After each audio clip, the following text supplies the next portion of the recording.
I'm Dan Hunt, and this is Up Close and Personal. We are live at World CryptoCon in beautiful Las Vegas, Nevada at the Aria Hotel Convention Center. It's a resort, it's a spa, it's a casino, it's everything here, isn't it? Absolutely. Is this a beautiful, beautiful building? It's exceptional. To be here, great people. My guest today is Limor Markman, right? Limor Yes. Markman, I said it right? Limor. I always tell people it's like Lee with a whole lot more. With and a then whole you won't lot more. forget. Yes. And you are actually a television host. That's right. The television show is called The Fortunate Future. The Fortunate Future. That's And right. that show is in Canada right now. It airs in Canada right now, nationally, and northern U.S. as well. You know, you probably have the same feeling sometimes because the hardest interview is somebody who gives interviews all the time. Well, I will do my very best To be the interviewee. to be the interviewee, not to ask too many questions back. Okay. So, Limor, let's talk a little bit about you as a little girl growing up. You have quite the story. You were actually born in Israel. Yes. I was born in Israel. I moved to Canada when I was almost 8. And so I really had an immigrant mentality living in North America.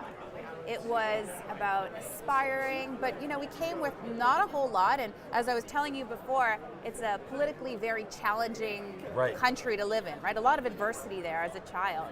But moving to Canada was an exceptional experience and the beginning of my valuing every dollar in a totally different way than I think we do today. So, 6 years old, do you really remember being in Israel? I mean, that's kind of young. That's right at that age where I'm starting to not remember those things anymore. Yeah, I actually have 3 most vivid memories that I have as a child. The first one, unfortunately or fortunately, are the bomb drills we used to have at school. Okay. Those are tough to shake. There was a lot of stone throwing where we lived, so before I could go to school every day, my mom would have to call and see if there was local police, and I remember standing at the door kind of hoping I could go to school that day, and there were many days where we didn't go to school. And then the third one, funny enough, are my ballet classes. You remember ballet classes I, at for 6 years some old? reason, remember, you know, toddling around in a ballet class, yeah.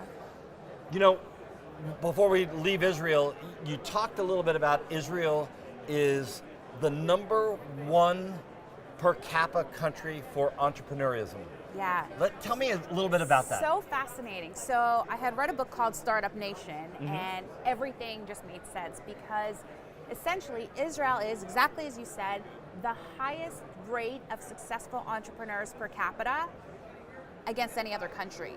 And the main reasons that is in fact the outcome is because of the challenge of the political climate. The challenge, the fact that, you know, the military is so integrated in culture and that everybody has a mandatory duration of time they need to do. So it's wait, really everybody, or is it men or men and women? men and women. Yeah. So everybody has to go in the military. Has to go in the military. When you hit those late teen years, you know, the criteria for men and women, the duration, but essentially what this really proves is that the adversity and the challenge of just living in that country really closely mimics some of the obstacles that entrepreneurs may have. So you moved to North America at 6, that's kindergarten, first grade, that neighborhood. Yeah, in that And area. Toronto. Toronto, Canada. Toronto, Canada. Eh? Yeah. But Hebrew was your first language. So you didn't speak English very well, or you did? We spoke it at home. My parents were both from South Africa, actually. Okay. And so English was their first language. So we did speak a lot of that at home. But yeah, school was tough. I actually went to a day school where half the day was Hebrew, and that was easy for me. And then Right. the English part, I just struggled along. But somehow I figured it all out, and here I am today. Do you remember, you know, kids are tough at that age. Do you remember, was it tough to go to school that very first day when you moved from another country? Was it tough? Yeah, I mean, what's funny is that my English accent, which I had learned from my parents, was a South African accent at that point in time. And I remember being at school probably the first couple days, and I was like, I got to start talking like all these other kids, you know, in order to be able to fit in. And I tried really hard to make that happen. Now, as you went through school, I want to really test you here. I want you to think about your senior year of high school. Okay. Okay? And you know, you go out, you look at the stars, you're thinking about your life, you're trying to figure out what you want to do. What did you want to be when you grew up? Well, going into high school in the early days, I really wanted to be in like film effects, special effects. That was really appealing to me. But the funny thing is that as I transitioned into my latter years, my last year, I did a course on world issues. Okay. And the big project that I had done was on the coffee farmers of the world. At that point in time, Kraft and Nestle had like 78% of the market, and I was just devastated to learn about what these coffee farmers were struggling with. And I thought, this is my opportunity, I'm going to change the world. So I ended up going to university for international business because I thought, oh, international business, international coffee farmers will be my avenue there. Lo and behold, throughout my university, things really changed and I got into finance. But, you know, it was really driven by some injustice that really upset me at that time. Was there a teacher in high school or college that kind of influenced you in one way or another? Mr. Freed. You know, we've all got one, an instructor, a teacher, a mentor, a coach, someone who really challenged us. He was my philosophy teacher. Philosophy? Philosophy, yes. Okay. How I ended up in philosophy class, I have no idea. Was not necessarily my thing, but he challenged me and he pushed me and he made me believe in myself in an intellectual capacity that was different than what I experienced before. And I'm still in touch with him to this day.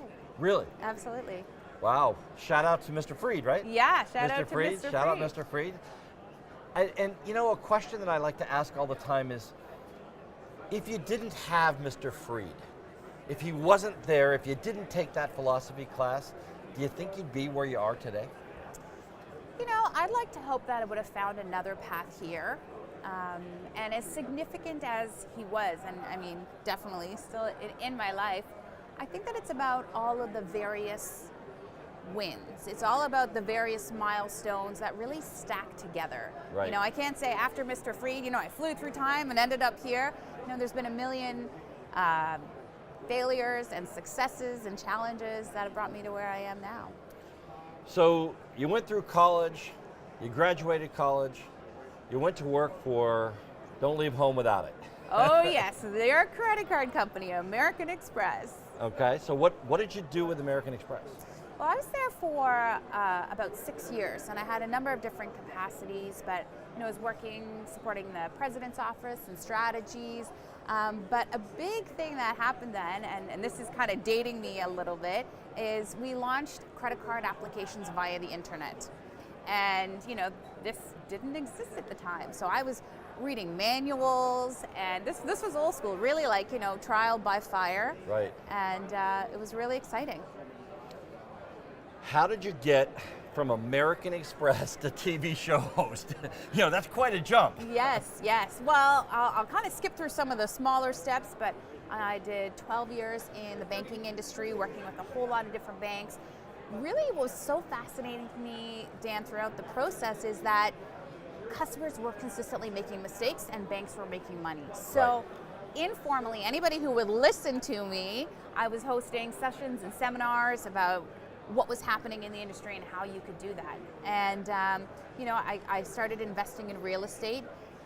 Within a few years of starting that journey, I actually replaced my corporate income from real estate, and all of a sudden I had a brand new avenue that I could invest my time and my energy. So started with YouTube, you know, me in front of a video, feeling super awkward, but you know, it's been a number of years and many, many views since then, and I've worked on that, and here I am, you know, from YouTube all the way to a national TV show. To a national TV show. And definitely with some grace and some luck. I mean, it wasn't all me, I'll tell you that much. A little bit of law of attraction too. A little bit of law of attraction. There you go. So let's talk about mindset. Yeah. You know, you are so positive. I met you earlier today.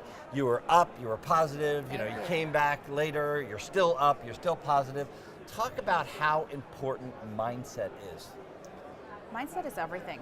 You know, you walk into a room, you got rose-colored glasses on, the room is beautiful. You're wearing yellow glasses, it's a whole nother perspective, but the room hasn't changed. And so the way you view the world, the way you view your opportunities is critical. And none of us are born knowing how to do this skill, right? We got to work on it. Even myself, I'm sure even you, there's some days where you might be heading down the wrong path and you're like, hold on, I got to snap out of it, right? We got to have triggers, we got to have reminders, positive music, YouTube videos, books, all that kind of great stuff to continue to train our minds so that we can really choose to live the life we want to live. So, as a tip, somebody who has a drive, a passion to keep moving forward, a passion to help people, as a tip to people out there, what do you do on a day that you wake up in the morning and it's just not there? Yeah, well, the first thing that I acknowledge is that I've got to change it up, right? Because many of us may be in that environment and say, oh, poor me, or it's wallowing, right? So in those moments, I start with a glass of lemon water. I put on a great song that I like. I type many a day motivation or don't give up in YouTube, right? You get some new messages in there, right? Physiology is a big part of it. So jumping up and down, go for a walk, do a little boogie when no one's looking, right? Exactly. And then, really just recognize what's great. What are you grateful for? What's going awesome in your life, right? We all have at least one thing that we can find, probably many more once you get started on that list. What's awesome? It's funny that you say that, because last night we were talking to our daughter that's visiting here from Los Angeles and said exactly that same thing. If you're having a bad day, get up in the morning and just think about one thing. Just one thing. If you could do that, you can make it through the whole day. Absolutely. And I think it's important to remember that we are humans and all of us have good days and bad days, right? Right. The best of us, but there's a role that we play in terms of choosing how's that day going to continue to unfold. So your show, your TV show, went from YouTube to a national television show in Canada and North America, because I guess the TV waves come into a lot of the northern part of the country. All online as well, so and the it's world all can online watch. as well, so Absolutely. we're everywhere.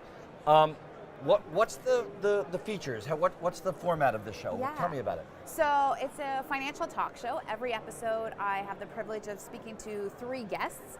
One is always on an element of cryptocurrency, of course. Okay. The second one is real estate investing, which has been my first love, if you will.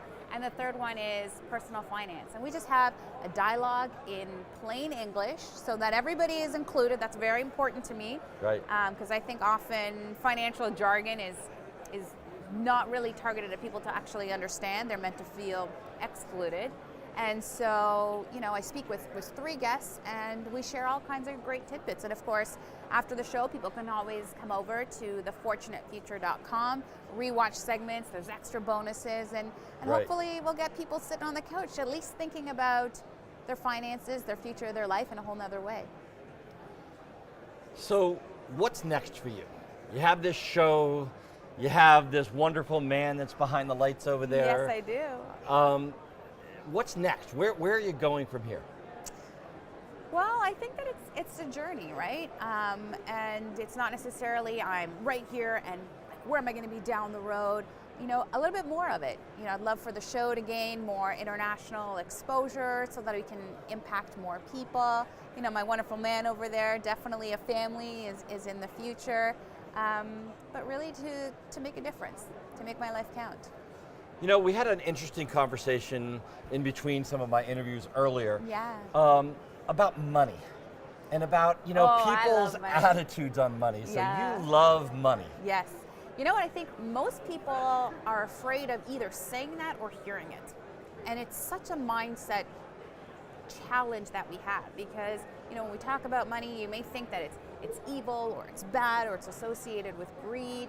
But I truly believe in, you and I were chatting about this earlier, is that money is life's greatest enabler, right? You can't have financial freedom, If we don't have money, there's stress, there's challenges, there's divorce. And so loving something that enables you to live the life you want, to be able to give back, to make a difference in this world, we should all be madly in love with our financial future. One of the threads that has gone through all of the people that I have interviewed on this show is give back. Giving back is so important. Tell me why it's so important to you. Well, I think that it's really about what are you doing with your life? What's the impact you're going to leave? What's the legacy? I mean, whether you are doing that from a business standpoint, whether you're doing that through, you know, a big element for me is, I mean, my YouTube channel is 100% free, right? It's youtube.com/Limor. You know, I got hundreds of videos about helping people with their finances, and there's lots of ways that we can give back, but I'm hoping to touch people's lives. Now, you work a lot with women and women's empowerment as well. Absolutely. Talk about that a little bit to me. You know, it's funny, I mean, especially as a woman in finance, you know, in cryptocurrency, I read a study that, you know, 91% of crypto investors are male. I'm involved in franchises, and, you know, I'm the only female on the board. Same thing in real estate, there's so few.